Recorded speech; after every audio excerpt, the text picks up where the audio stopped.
They come one by one, all seeking answers to puzzling questions and ways of coping with the uncertainties and challenges that life can bring. Almost universally, they leave with new optimism and new tools to help them deal with the issues of concern. They are people with intellectual and developmental disabilities, or the parents of children with disabilities, and most have felt the frustration and pain of struggling to deal with the system. These individuals have come to Partners in Policymaking, and their needs and circumstances vary, but all have sought ways to find new answers and to bring about change. They learn how to make their voices heard and to play a role in policy development. Wanda Mills has lived with difficult disabilities for much of her life, but persevered and went on to employment with the tax department in the town of Sylva. When her parents passed on, she moved to her own residence, cooks all her own meals, and maintains the household. She credits the Partners program with helping her to interact in the community. It has changed my life completely. I always wanted to be a public speaker, and that was a crazy idea. But Partners helped me realize that I could be a public speaker, and that has always been a life dream of mine.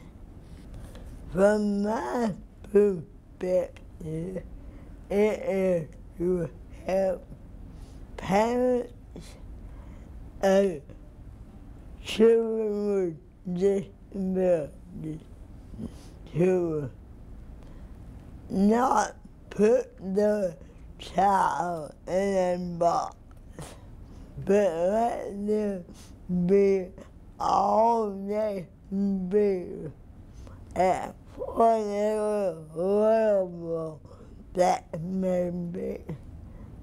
That is so important. Wanda is increasingly speaking out on issues of concern to people with disabilities, addressing groups in a number of North Carolina communities. Partners Program Director Deborah Whitfield, an attorney who herself is a graduate of the program in Texas, understands the growth process and now keeps the proceedings on track in North Carolina. There are some challenges, people who believe it's, they can't do it because many of them haven't left their own communities. Many have never gotten on public transportation. Many have not even lived in a hotel room. So when you see those individuals who come to this training for the first time, get that experience and soar, it is a delight to be a part of that process. The creator of the Partners Advocacy Program, Dr. Colleen Wick of Minnesota, said it was prompted by a specific need and then grew from there. The last witness at the 3-hour hearing was a young parent from International Falls, Minnesota. And everyone was giving her mixed messages about what to do to testify in front of U.S. Senator Dave Durenberger. And after that hearing, 2 of us got together and we realized we could teach the skill that was missing. And we could do this in a systematic way as well as teach best practices about disability services. And as a result, we created this 8-weekend program that's designed to teach both what is best practice in education, assistive technology, living, and employment, as well as how to communicate with local, state, and federal officials. Because the need for people with intellectual and developmental disabilities to advocate for themselves is not limited by boundaries, Partners programs are being conducted in most states in the U.S. and a number of foreign countries. The individual needs vary, but there are some common themes. A desire for full inclusion often rises to the top. I think that the tips and the tools that you learn about advocating for yourself or for others are great. You can use them for any disability. Being a blind person, I come against things all the time as far as what I can and can't do, because I'm blind.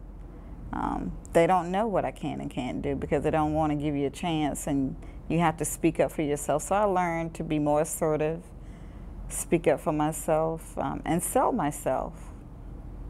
I have to do that. While many graduates focus on issues of housing and employment, Doug Hedrick has zeroed in on respect, campaigning for the use of language that sees individuals with disabilities as people. The father of a son with autism, Hedrick went before the board of his local school district and got action. The 8-month program gives you a lot of tools in your tool belt, and I'm just starting to use a few of them. Some of the ones that I've used is being able to speak to school boards and facilitating a People First language policy. What partners asked me to do in the course was to change or create policies. And I saw an opportunity with my school board in Burke County to say, let's use a People First language policy. Let's adopt that. And the interesting thing is, and this is what I've learned in partners, is when you explain this to people, people generally do the right thing. People want to facilitate change if it's the right thing. And using a People First language policy is just a very good thing. And they adopted this policy last year, and they're using it today. Others have joined Hedrick as advocates of People First language, a movement that has been supported and pressed by the North Carolina Council on Developmental Disabilities. Together with other partners graduates, Hedrick has helped push for People First language with webinars, telling supporters how they can carry the message to their own communities. They are demonstrating leadership in their communities, as many partners graduates do.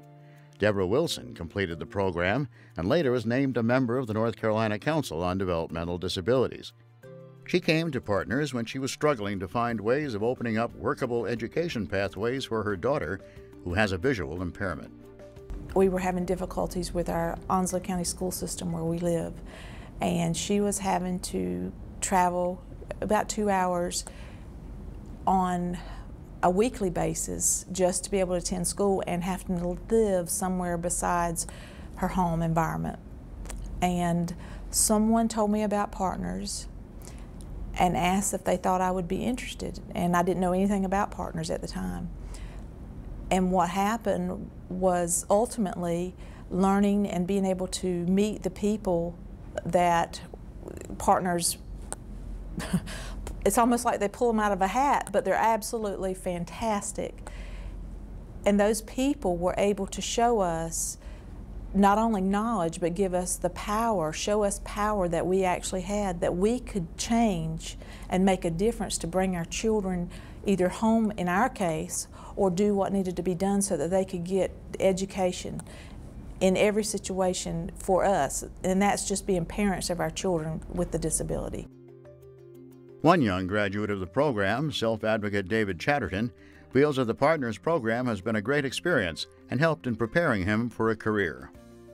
I went into Partners because, I wanted to meet new people, but also just kind of wanted to make a change in my life and to kind of get a strong sense of, not letting people put you down and whatnot.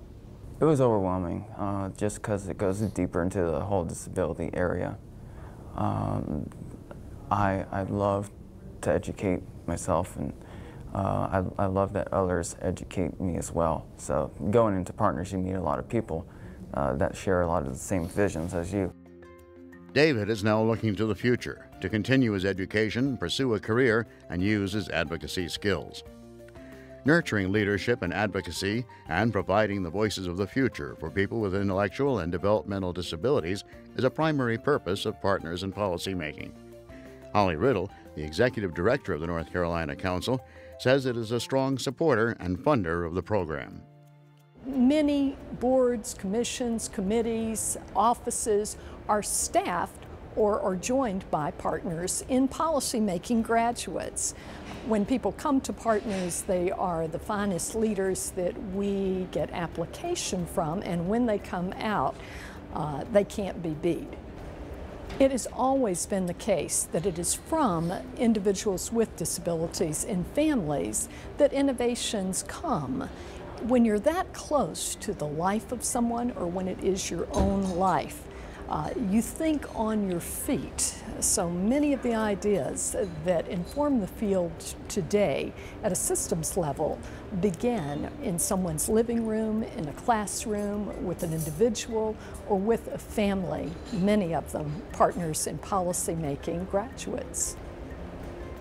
There remains a challenging road ahead for people with intellectual and developmental disabilities. And the hope for change lies in improving the policies and systems designed to support and encourage these individuals and their families. It is people, such as the graduates of the Partners in Policymaking program, who will bring about that system change. And after Partners became empowered, and knowledge is power.